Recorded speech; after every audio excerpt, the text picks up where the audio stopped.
Ladies and gentlemen, please welcome to the stage Stu Solomon, Connected DMV Chair.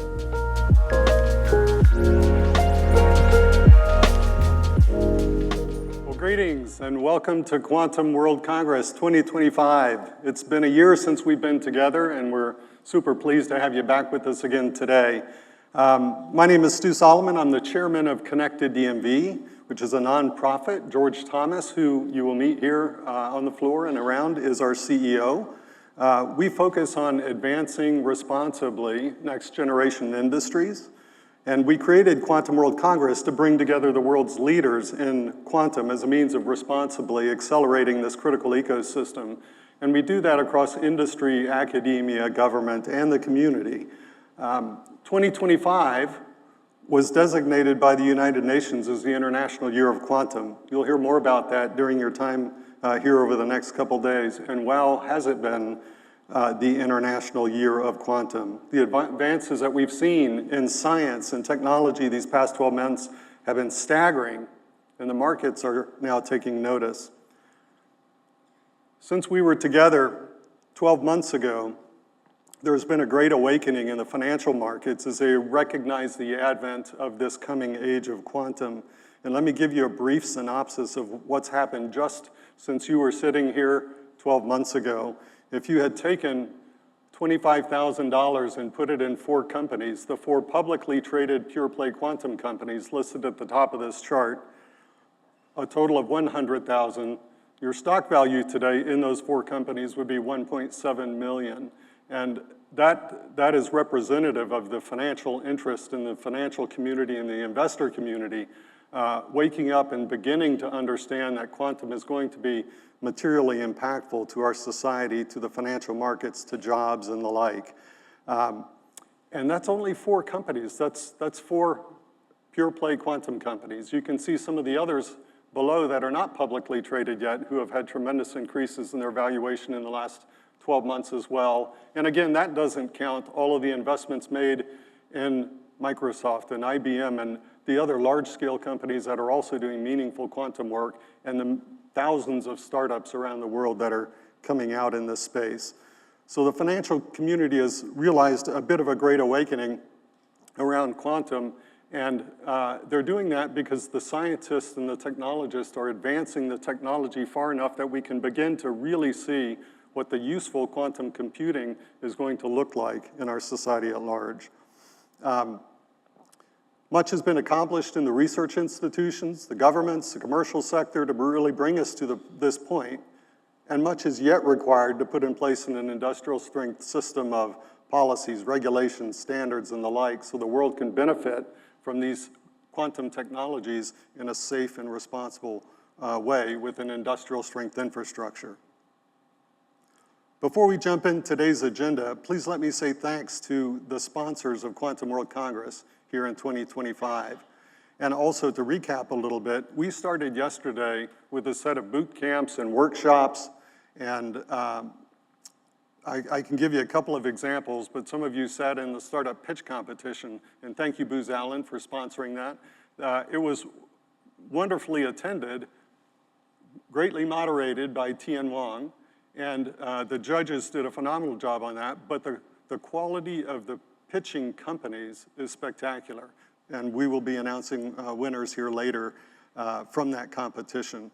But it highlights the growing startup companies and ecosystem around that's coming together to really help develop. We also had the International Forum. You'll hear more about that today. We had a great space meeting. Quantum and space provide a great intersection, and last night, then, we also were graced by Boeing with a reception. So not only did we hear good things about quantum and the speakers and all of the good things happening here, but we heard great things about the food and the relationships as well here at Quantum World Congress. So if quantum doesn't entangle you, the food at the reception certainly will. The agenda today continues with a stellar lineup in this morning's plenary session and the afternoon breakouts. And for our time together today and tomorrow, lunch will also be served around the side up the stairs. And so at lunchtime, that's when the plenary is complete in the morning. You'll be able to find your way up there and hopefully develop new relationships as well. If you have meetings out in the Maplewood room, that's down across the street, and the volunteers can help you get there if you need some direction and instruction. We also have an information desk straight out the back to the right on the show floor that's there to help you with your other needs here at QWC. The Platinum sponsors really help make all of this possible. These Platinum sponsors are leading in the quantum revolution, and they include IBM, IonQ, Microsoft, Quantinuum, Inflection, and Accenture. So thank you to our Platinum sponsors for leading, making this gathering possible for all of us. For the rest of us in attendance, please thank them also as you see them out and about on the show floor and in the other meetings and venues.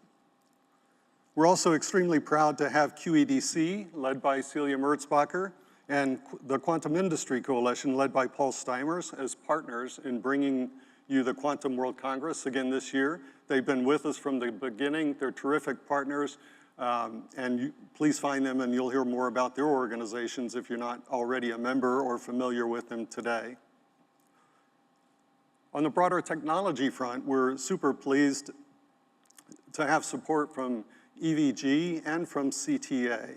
CTA is the producer of the annual massive CES technology show in Las Vegas.